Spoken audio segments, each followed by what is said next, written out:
Êxodo, capítulo 8, do 16 ao 19, que diz assim: Disse o Senhor a Moisés: Dize a Arão, estende o teu bordão e fere o pó da terra, para que se torne em piolhos por toda a terra do Egito.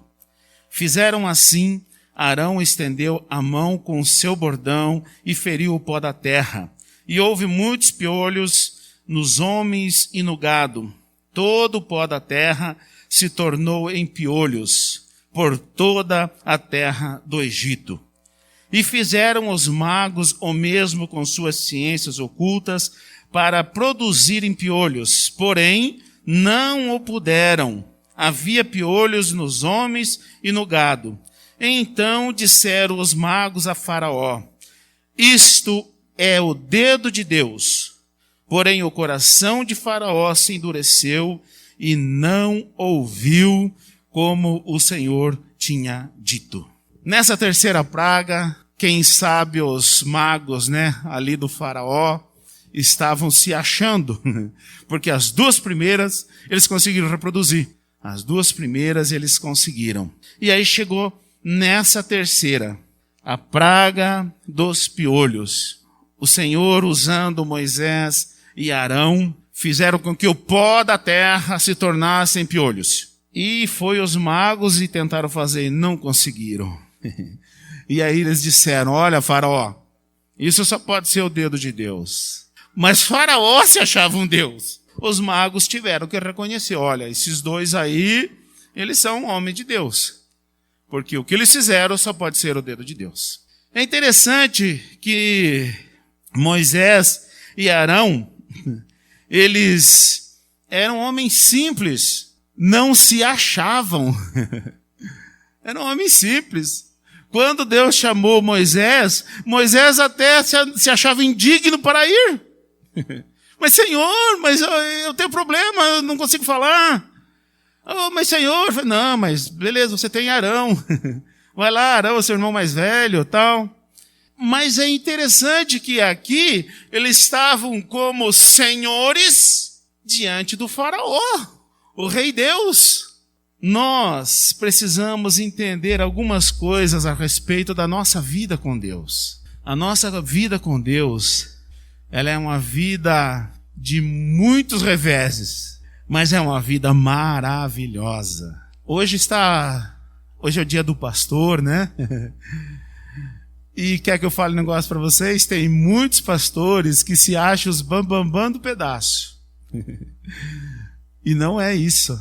Deus não nos fez pessoas especiais, que merece o tapete vermelho. Não foi isso que Deus fez. Deus nos fez servos. E era nessa condição. Engana-se quem pensa que Moisés e Arão, a missão deles era tirar o povo do Egito. A missão de Moisés e Arão não era tirar o povo do Egito. Tirar o povo do Egito era a missão de Deus. Foi Deus que tirou o povo da terra do Egito. A Páscoa representa muito bem isso. A missão de Moisés e Arão era ser servo, era obedecer a Deus. Era essa a missão. Porque eles tinham que seguir rigorosamente as palavras de Deus. Eles não estavam ali para ser ovacionados, nem por Faraó, nem pelos egípcios e nem pelo povo de Deus. Eles estavam ali para ser servos, os servos do Deus Altíssimo. Então engana-se quem pensa que pastores são seres especiais, quase angelicais. Não, gente. Nós somos servos, apenas servos. Nós não somos, como diz 1 Coríntios 2,14, o homem natural não compreende as coisas do Espírito de Deus porque lhe parecem loucuras. E não pode entendê-las porque se discerne espiritualmente. A seguir o texto diz que ninguém consegue entender homens de Deus. Então é importante a gente saber que o Faraó não conseguiu entender o que Moisés e Arão fizeram ali. Nem o rei Deus, nem os seus magos, os seus mágicos, eles não conseguiram entender. E tiveram que reconhecer, isso só pode ser dedo de Deus. Gente, nós somos servos sim. Porém, os nossos atos, eles serão reconhecidos quando nós for submissos ao Senhor. Eles serão reconhecidos. O que esse homem fez só pode ter vindo de Deus. Enquanto nós formos fiéis à palavra, enquanto nós formos fiéis àquilo que o Senhor nos propôs, as pessoas verão. Isso só pode ter vindo de Deus. Não pode ser outra coisa, ainda que sejamos homens.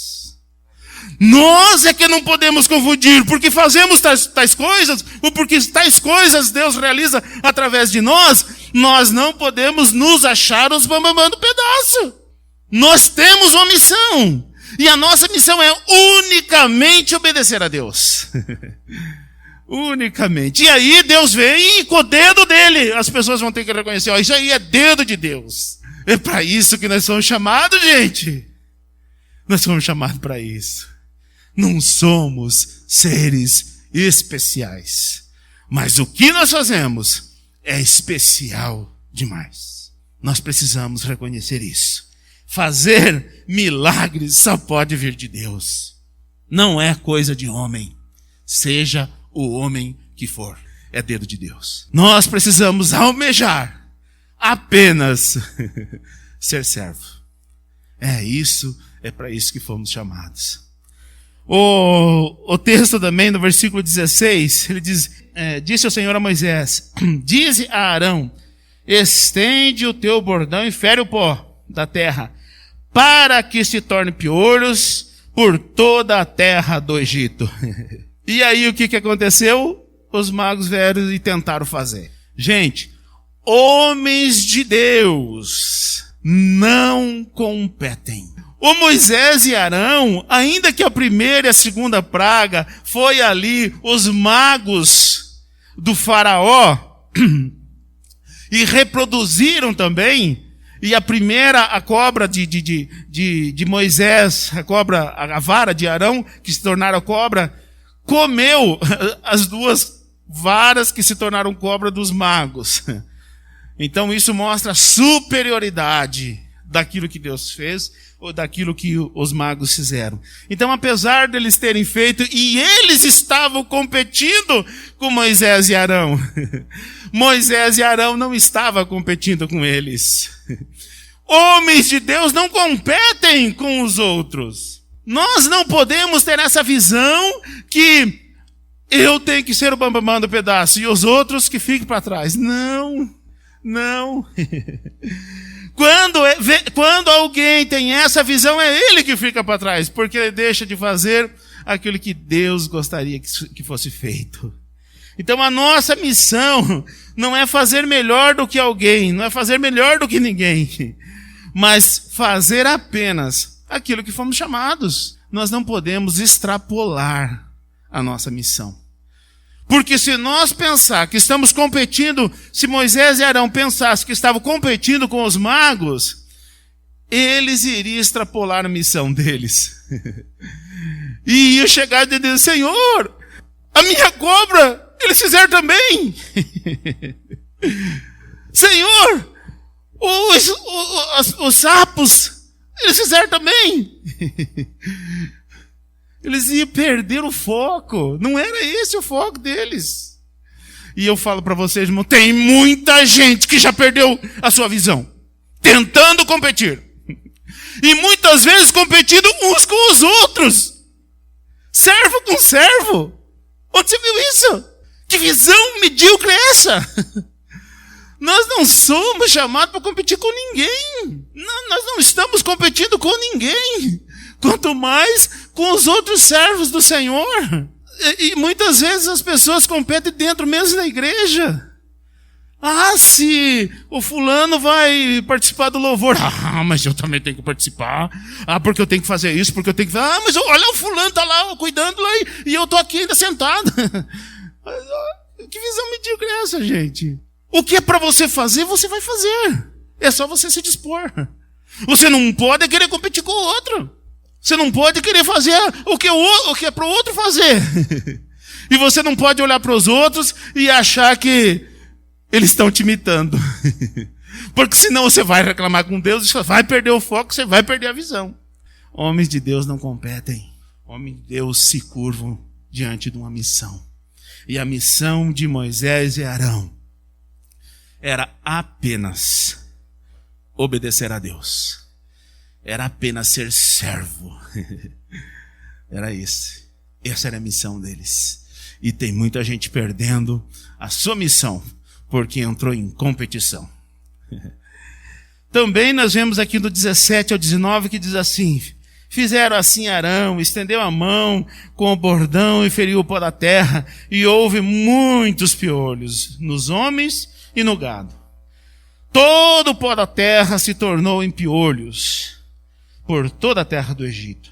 E fizeram os magos o mesmo com as suas ciências ocultas para produzirem piolhos, porém não o puderam.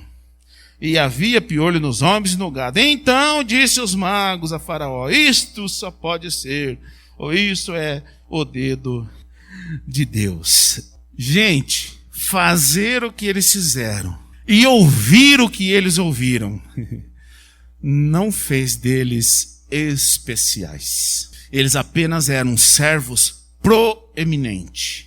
Eles tinham sim, eles estavam ali na ponta da lança. Eles estavam na linha de batalha. Porque eles eram, vou usar aqui e quero que vocês me entendam, os melhores servos. Mas eram só servos. Os melhores servos são servos. Não fazem eles os donos, né? Os irmãos que têm empresa aqui, talvez você tenha um funcionário lá que é o teu braço direito. Mas o proprietário é você. Ele é servo. Ainda que seja aquele que seja o teu braço direito. Mas é servo.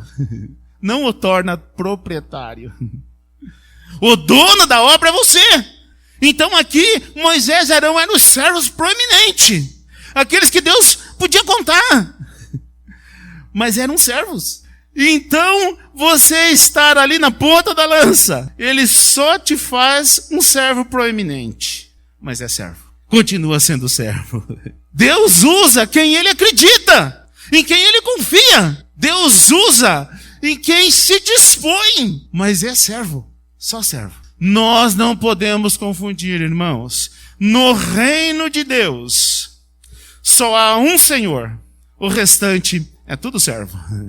Eu sou servo, você é servo, nós somos servos. Até aqueles que se acham são servos apenas. Nós não podemos confundir isso para que nós não venhamos a perder a nossa missão. Nós não podemos desejar, querer ser alguém especial. Nós precisamos estar disponíveis para que aquilo que o Senhor requerer de nós estejamos a postos. A hora que o Senhor nos chamar, que nós obedeçamos. Mas quantas vezes o Senhor nos chama 3 horas da manhã e aí nós somos servos?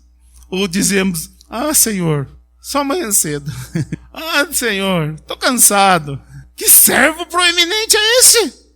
Que a hora que o seu Senhor chama, não está a postos. Mas desejar holoforte, muitos desejam. Estar disponíveis, poucos estão. Nós somos servos, irmãos. Nós somos servos. Servos do Deus Altíssimo. E a hora que Ele nos chamar, nós precisamos estar a postos. Porque somos servos. Você quer ser proeminente na obra do Senhor? Você quer fazer a diferença na obra do Senhor? Você quer que as pessoas, a hora que vê você agindo, você trabalhando, digam: isso só pode ser dedo de Deus? Então seja servo. Então se dispõe. Esteja disponível. A hora que te chamar, você esteja a postos. Mas não queira competir com ninguém. Não queira derrubar ninguém. Não fica com inveja de ninguém. Porque no reino de Deus somos todos servos. Todos servos. Deus só usa mais aqueles que mais se dispõem.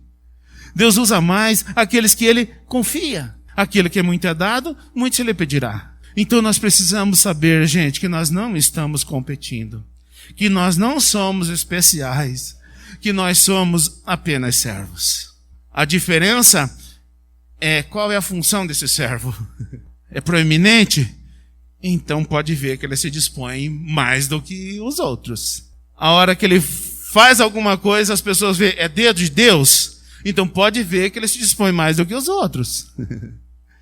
Ele está mais propenso a obedecer a Deus do que os outros, mas não faz dele um ser especial. Continua sendo servo, porque no reino de Deus, certa vez os discípulos, Senhor, quem é o maior no reino de Deus? Qual que é o maior aqui de nós? Eles estavam discutindo entre eles, e deveria estar ali, não, eu acho que sou eu, né? Pô, eu sou Pedrão, né? Mas eu sou João, eu sou fulano. Talvez eles estivessem ali com a visão completamente errada. Jesus pegou o menino e falou, ó, quem for se tornar como uma criança, esse é o maior no reino dos céus. Então muitas vezes as pessoas se enganam, porque no reino de Deus parece que é invertido as coisas. O grande é pequeno, o pequeno é grande. Como assim? E muitos não entendem. Nós precisamos conscientizar que somos, no reino de Deus, a maior posição é de servo. Ou melhor dizendo, só há uma posição, que é de servo. Não queira ser mais do que ninguém. Não queira ser melhor do que ninguém. Se dispõe, que Deus te usa. Esteja a postos, que Deus te chama. Se dedique, que Deus vê. Mas precisamos ser servos. A grandeza de um homem de Deus está na sua capacidade de se tornar um servo. Nós somos orgulhosos demais. Nós nos achamos demais. Nós pensamos além do que somos muitas vezes. Porque a nossa sociedade é assim. Se você tem mais, vale mais? Como assim? É notado ou não é? Então, às vezes, nós transferimos essas coisas para o reino, gente. No reino não é assim. No reino, somos todos servos. E que o Senhor nos ajude a ser esses grandes homens, que tenhamos a capacidade de nos tornar servos do Deus Altíssimo. Apenas servo. Que o Senhor nos abençoe.